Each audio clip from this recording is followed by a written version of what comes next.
নমস্কার বন্ধুরা, সোনার সাথে রান্নাঘরে সবাইকে স্বাগত জানাই।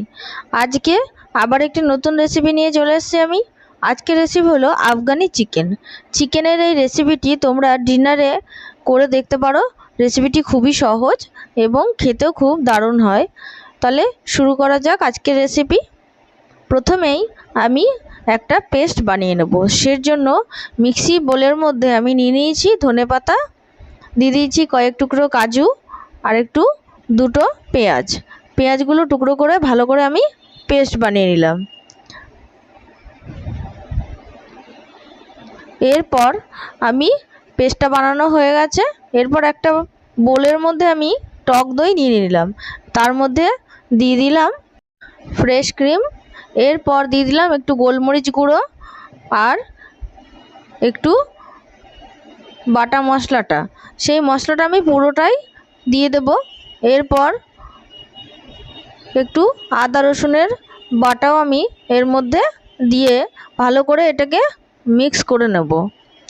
যতটা টক দই আমি নিয়েছি তার অর্ধেক ফ্রেশ ক্রিম আমি নিয়েছি। এরপর ভালো করে মিশিয়ে নিয়ে এর মধ্যে চিকেনের টুকরোগুলো দিয়ে ভালো করে ম্যারিনেট করে রেখে দেবো।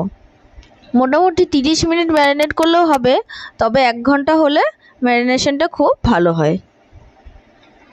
হাত দিয়ে ভালো করে মেখে মেখে ম্যারিনেট করে রেখে দিতে হবে, তাহলে টেস্টটা খুব ভালো হয়। এবার এটাকে আমি ঢাকা দিয়ে রেখে দেবো।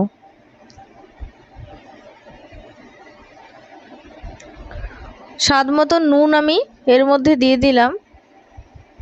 এরপর আমি একটা কড়াই গরম করে তার মধ্যে দিয়ে দিয়েছি 1 চামচ বাটার। বাটারটা একটু গরম হলেই এরপর চিকেনের পিসগুলো দিয়ে আমি ভালো করে ভেজে নেব। একটু গ্রেভিটা আমি দেব না, প্রথমে চিকেনের টুকরোগুলো একটু ভেজে নিতে হবে। হাই ফ্লেমেই এগুলো করে নিতে হবে, তাহলে চিকেনের পিসগুলো ভালো কালার চলে আসবে। চিকেনের এই রেসিপিটি রুটি, নান, কুলচা সব কিছুর সাথেই খুব ভালো লাগবে। দেখতে পাচ্ছ চিকেনের কালারগুলো একটু চেঞ্জ হয়ে গেছে। আমি কিন্তু এতে কোনো তেল ব্যবহার করিনি, যেটুকু বাটার দিয়েছি সেটার মধ্যে চিকেনটাকে ভালো করে সতে করে নেব। হয়ে গেছে আমার এটা। এবার চিকেনের টুকরোগুলো আমি সব একটা বাটিতে তুলে রেখে দিচ্ছি। চিকেনটা তুলে নেওয়ার পর যে বাটারটা থাকবে আর গ্রেভিটা যেটা থাকবে ওটা আর তোলার দরকার নেই।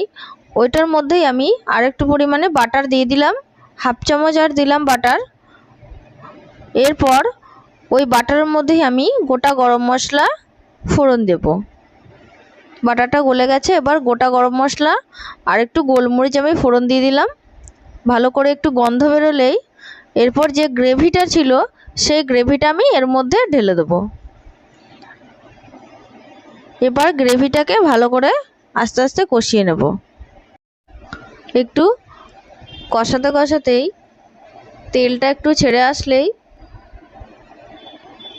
এর মধ্যে আমি একটু দিয়ে দেবো একটু লঙ্কার গুঁড়ো আর দিয়ে দেবো আর একটু পরিমাণ মতো নুন।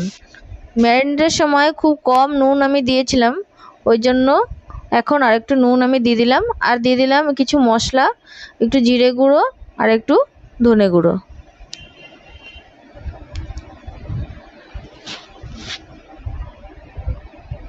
এরপর মশলার সাথে ভালো করে এগুলোকে কষিয়ে নিচ্ছি। মশলা থেকে তেল ছেড়ে আসলে এর মধ্যে একটু কসুরি মেথি হাতে ক্রাশ করে আমি দিয়ে দিলাম। আর তারপরে চিকেনের টুকরোগুলো আবার এই গ্রেভির মধ্যে দিয়ে দিলাম। এরপর চিকেনের সাথে গ্রেভিটাকে ভালো করে একটু কষিয়ে নেব। আর কিছু গোটা কাঁচা লঙ্কা আমি দিয়ে দিলাম।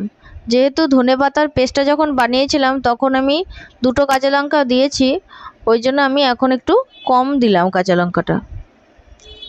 তোমরা চাইলে কাঁচা লঙ্কাটা চিড়েও দিয়ে দিতে পারো। আর একটু স্বাদ মতো চিনি আমি দিয়ে দিলাম। এবার কষানো হয়ে মশলা থেকে তেল একটু ছেড়ে এসছে। এরপরে আমি বাটিতে আর একটুখানি ফ্রেশ ক্রিম গুলিয়ে দিয়ে দিলাম। মশলা থেকে তেল ছেড়ে দেওয়ার পর একটু পরিমাণ মতো জল আমি দিয়ে দেবো। জল দিয়ে এবারে মাংসটাকে একটু সেদ্ধ হতে দেবো। পুরোটাই মিডিয়াম ফ্লেমে আমি করব। এরপর মাংসটাকে ঢাকা দিয়ে 10 থেকে 15 মিনিট রেখে দেবো। গ্রেভি ঘন হয়ে তেল ছেড়ে আসলেই এটা হয়ে যাবে। দেখতেই পাচ্ছ চিকেনটাও আমার সেদ্ধ হয়ে গেছে আর মশলা থেকে তেল ছেড়ে এসছে। আর বেশিক্ষণ এটা রান্না করতে হবে না, আর মোটামুটি 5 থেকে 7 মিনিট আমি ফুটিয়ে এটাকে নামিয়ে দেবো। এ দেখো গ্রেভি ঘনই হয়ে গেছে। এরপর আমি এটা নামিয়ে নিচ্ছি। আমার এই চিকেনের রেসিপিটি তোমাদের যদি পছন্দ হয়ে থাকে তাহলে ছোট্ট একটা কমেন্ট করে জানিও, আর পোস্টটিকে একটা লাইক করে দিও। আরও নিত্য নতুন রেসিপি দেখার জন্য অবশ্যই চ্যানেলকে একটা সাবস্ক্রাইব করে দেবে আর বেল আইকনটা টিপে দেবে, তাহলে আমি কোনো রেসিপি আপলোড করলে তোমরা তার নোটিফিকেশন পেয়ে যাবে। ধন্যবাদ এতটা দেখার জন্য। দেখা হবে অন্য